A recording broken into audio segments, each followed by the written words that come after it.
Good morning! Welcome to my vlog. Meron tayong gagawin na isang soily na model SY1680 ULS. Yan yung kanyang model. Okay, so yung sabi ay umuugong daw or distorted yung sound. Shout out sa kay Maning Erlin. Ito po yung inyong pinadala, bago lang dumating. At gagawin natin to, susubukan natin kung ayos natin. Testing na natin, saksak natin kung handa siya, pero parang medyo mabasa-basa yung ating cord. Kaya punasan muna natin, baka mag-ground tayo kasi mabasa pa yung paa natin dahil nag-ano tayo, bagong ligo, kaya delikado tayo dito, basta yung ating paa. So saksak natin, check nga muna natin. X100 tayo, tingnan natin kung grounded yung grounded yung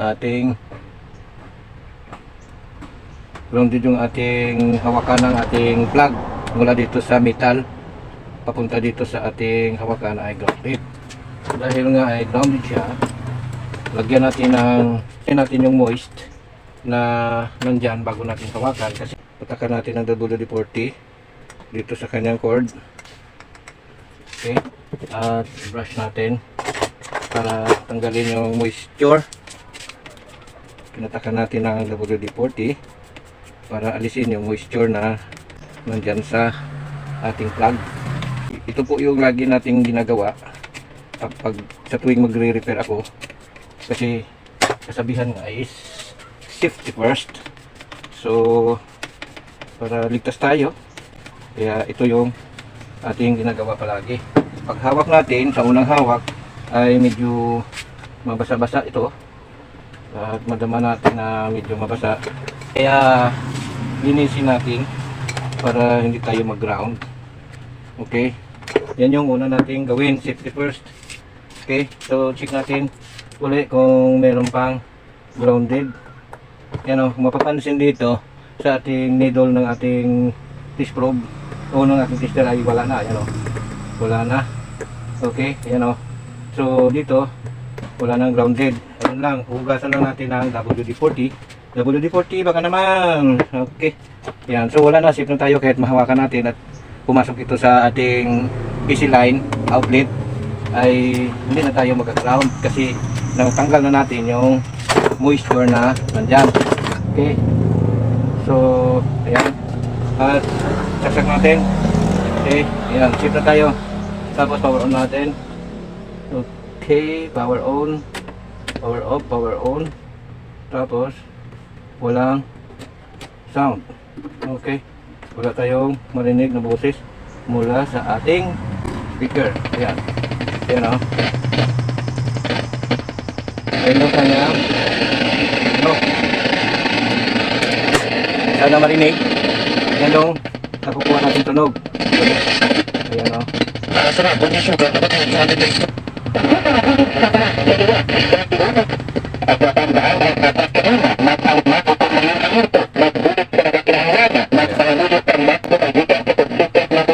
okay, distorted sound tayo yung ating unit. So buksan muna natin para malaman natin kung ano yung problem. Buksan natin at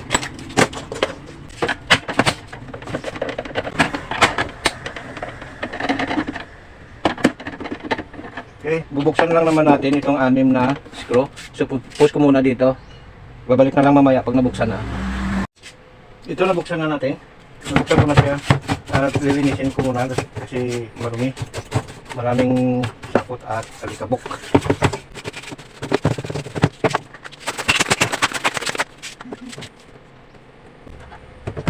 Kung ating makita dyan, kasi malayo dahil naka front camera ako, para makita ko yung mga ginagawa ko dun sa aking monitor.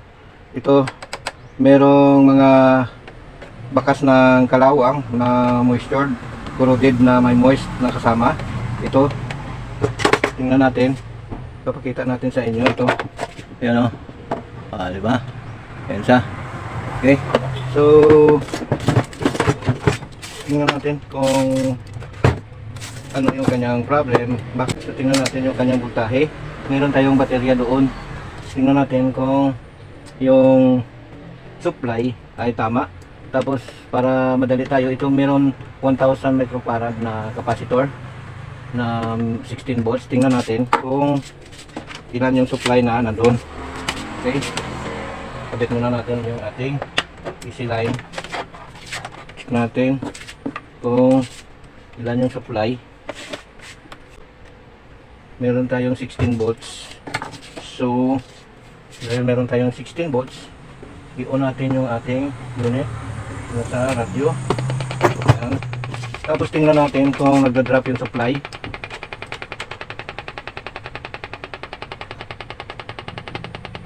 Hindi naman, konti lang yung nabawas. At gagamitin natin ngayon yung signal finder ni DIY Pinoy Technician sa kanyang tester. Nagawa ni Sir DIY Pinoy Technician Official. Check natin dito sa sound, sa ground. Punta tayo doon sa kanyang volume, sa center ng volume dito. Tapos tingnan natin. So wala. Okay. Walang sound. Walang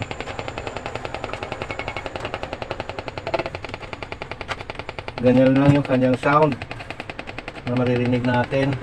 Ilagay natin sa FM, tapos naka radyo, tapos yan lang yung nasasagap niya. Wala.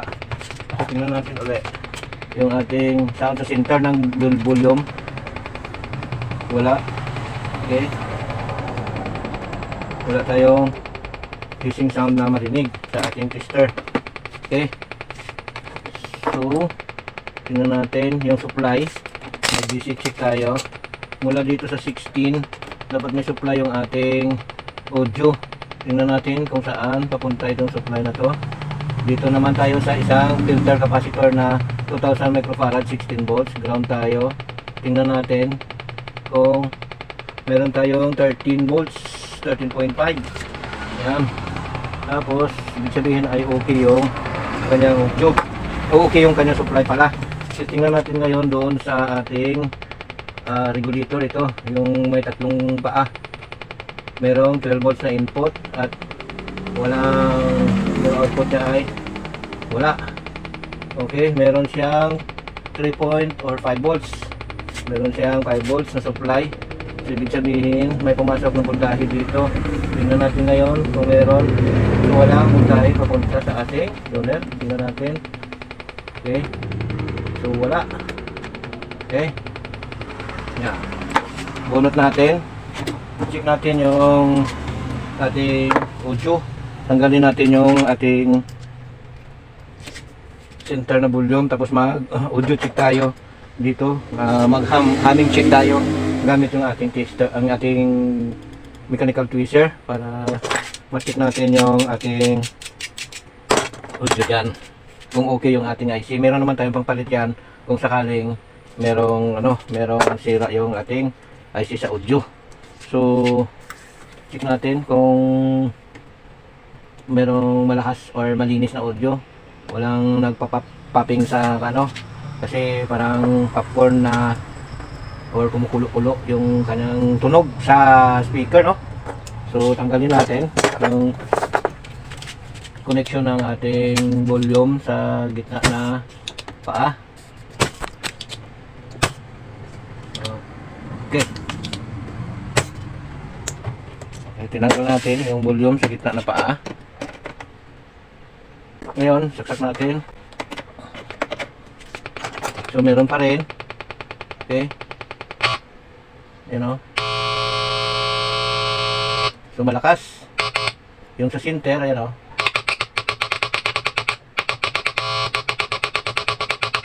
Malakas yung audio ng ating IC. So, good yung ating, good yung ating audio. Sa palagay ko lang, hindi pa ako sure. Kasi yung popcorn kanina ay nandyan pa rin. Hindi, yung parang popping sound or pumuputok-putok yung kanyang sound. Kaya tanggalin natin yung connection or natanggal na sa ground. Yan. Okay. Tanggalin ko din yung kanyang connection mula doon sa ating selector switch na pumipili ng radyo at yung kanyang USB. So, sasat natin. Tapos, okay, ayan o. Naka-direct, nag-jumper ako. Ayan. Gamit ang ating mechanical tweezer.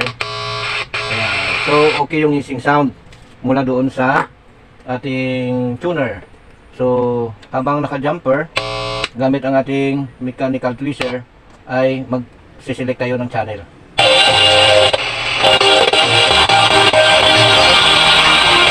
Okay.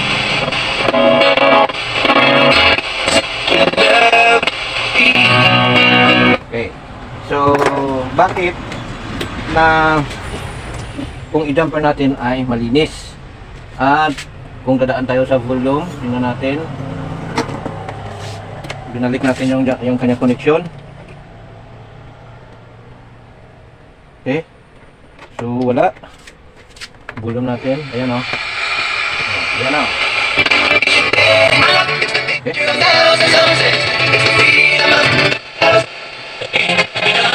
Okay, so para copyright tayo, maiwas tayo sa copyright. Ayun lang, hindi natin patagalin yung pagpalabas ng sound. Pero meron na siya. Oh. Okay.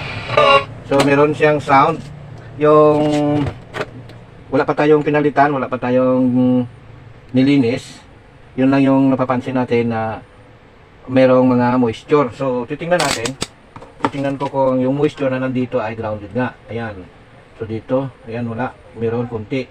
So linisin muna natin gamit yung ating brush. Layo muna natin yung tester para hindi matilamsikan ng ating thinner. Ayan, linisin muna natin. Alisin natin yung moisture.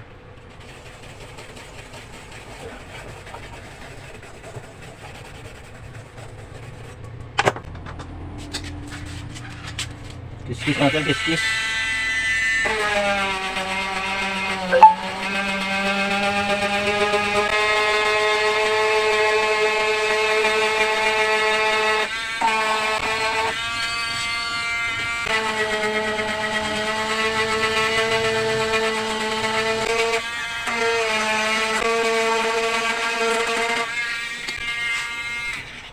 Yan.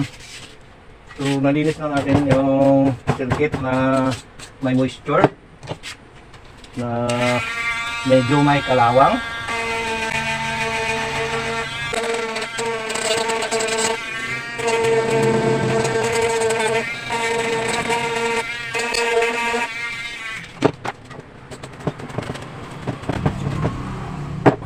Tapos nating malinis ang circuit na medyo kinalawang siya, lalagyan natin yan ng electrical insulating varnish.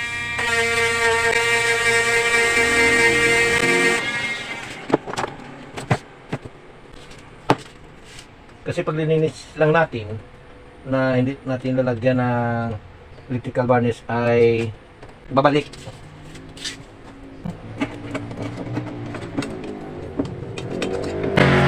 Lagyan natin ng electrical insulating varnish para hindi bumalik yung moisture na sinasabi ko.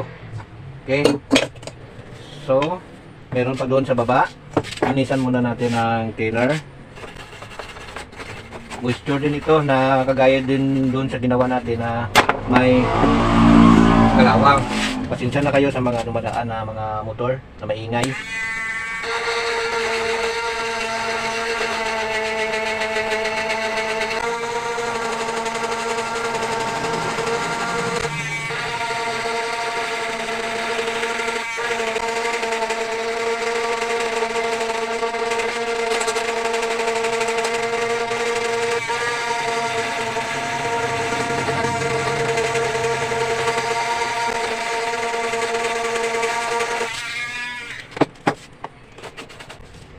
Okay. Sana makita. Kung hindi makita, bahala na. Ito, nalinis ko na. Ayan. Ito pala. Nalinis na. So, lagyan din natin ng varnish yan.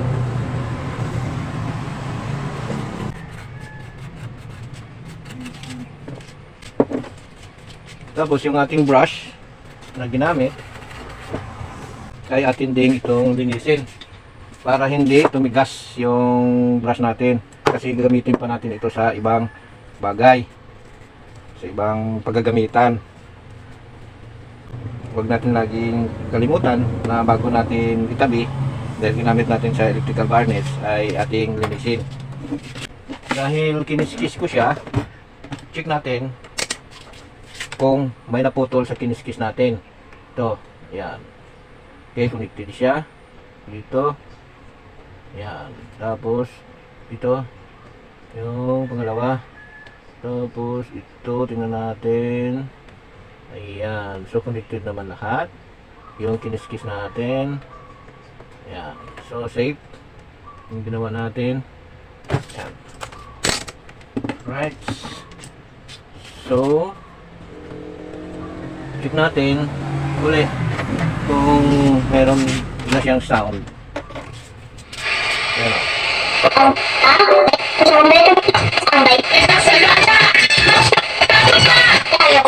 Yan. So napag-ana na natin at nawala na yung parang popcorn or popping sound, at yung voltahe ay na-check ko naman na okay siya. So palagay ko yung dahilan yung mga moisture na nandito sa ating circuit. Kaya nilinis lang natin kasi kanina yung na-check ko, yung audio amplifier ay okay naman. Yung signal mula sa FM may hissing sound naman. So palagay ko lang kasi grounded, dahil nung i-check ko kanina ay nagre-reading siya sa doon sa moisture. So pag grounded kasi ay minsan apektado yung signal, apektado din yung voltahe. Kaya yon naglalabas ng kakaibang sound papunta sa ating speaker. So yan lang yung ginawa natin dito, nilinis natin. At yung iba, ito-check ko na lang dyan mamaya kung ano pa yung general fix ko para maayos lahat ito. Pero ito lang, wala tayong pinalitan, wala tayong pinakita ko kasi dito na mula nung kanina hanggang sa binuksan ko at yung yung circuit ay walang ginalaw dyan maliban dito sa dalawang pin. Mula dito sa input ng volume natin, volume control or potentiometer, at papunta sa amplifier, sa center pin ng ating potentiometer, papunta yan sa ating amplifier. At nung aking tanggalin ay nawala yung popping sound, at nung aking i-jumper ay tumunog. So ibig sabihin lang ay dito lang sa ating circuit na grounded, kasi sa area ng amplifier or audio stage natin yung grounded. Kasi ang nandoon na grounded ay para naman yon sa ating solar input charger at output na papunta sa ibang baterya na para mag-charge din mula sa solar, kasi pwede sa solar ito na ma-charge kasi meron itong built-in battery. Ayan, merong built-in battery. So hindi lang yan aandar, dahil kung lobat siya ay hindi yan aandar. Ayan, tinanggal ko ito, hindi umaandar kasi lobat na. So nasa AC supply dependent na lang ito, kasi hindi na gumagana yung kanyang battery. At mahal naman din yung battery na yan, kaya sa kuryente naman ginagamit. So dito na lang sila magpapaandar sa kuryente. So hanggang dito na lang yung video natin. Sana ay merong konting idea na nakapulot dito sa ating video. Ang problem lang, ulitin natin, yung problem lang dito ay merong popping sound na maririnig sa speaker. So popping sound trouble ang problem ng unit na to. At ang cause ay moisture. At ang solusyon ay lilinisan. At para maproteksyonan na hindi babalik yung problem, ay lalagyan ng electrical insulating varnish. So yan lang po. Maraming salamat at bye-bye.